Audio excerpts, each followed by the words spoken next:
超赞的，超赞的，赞，不用蛤蜊，不用透抽，单纯的虾仁就好。永远之前一直在讲说炒面，虾子炒面，一下炒饭，一下炒面。今天我炒面给大家吃，然后可能是老师炒。而且我跟你讲，我们今天用的是挑选好的虾仁，所以它炒出来的鲜虾面，我跟你讲是不得了。你是外面没吃过，这个自家的，对，没有膨发的，保证绝无膨发，唯一业界品质。对，教大家做一个那个鲜虾炒面。鲜虾炒面的话，我们会有一个洋葱丝，然后那个蒜片、辣椒、虾米、干香菇，然后一点点，你要用红萝卜也可以，用红椒也可以，然后油面，然后这油葱酥，哦，然后再加上我们的芹菜跟葱段。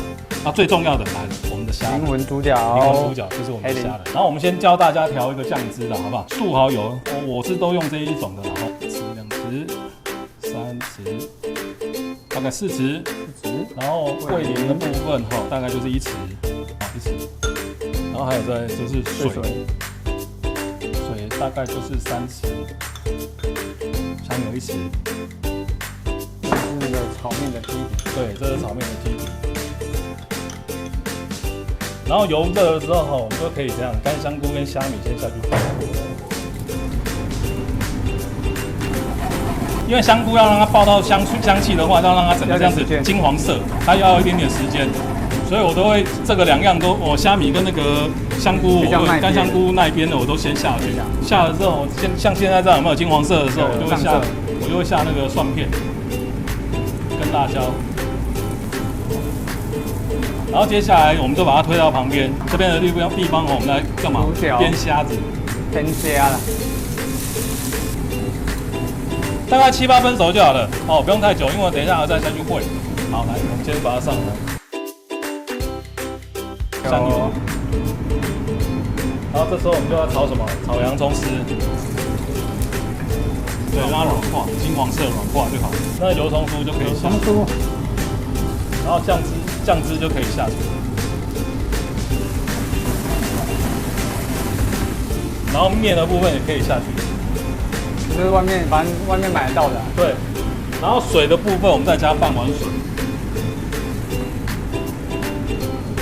这大概这个分量大概是2人份，大概2人份了，大概2人份。不，重点我们的虾仁起码用了20几只，对，差不多。霸气啊，霸气！在外面再跟你虾仁用的里面还多了。那我们水可以再多加一点点，让它去缩，哦，大概再加半碗。然后我们这时候可以拿一个小汤匙，稍微试一下那个味道，咸度这样，差一点点，不够咸，我加一点纤维炒手。好，那我们这时候虾子这个就可以放下来。哦，哇，都虾仁，随便哪都是虾仁，配色的可以下来。然后我们的葱段跟那个芹菜。葱段，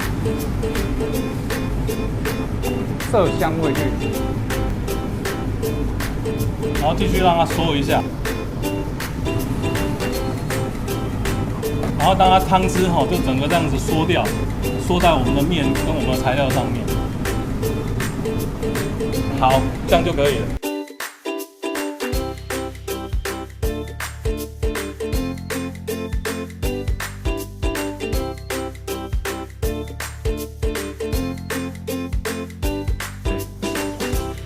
超赞，赞！不用蛤蜊，不用透抽，单纯的虾仁就好了。下回见，拜拜。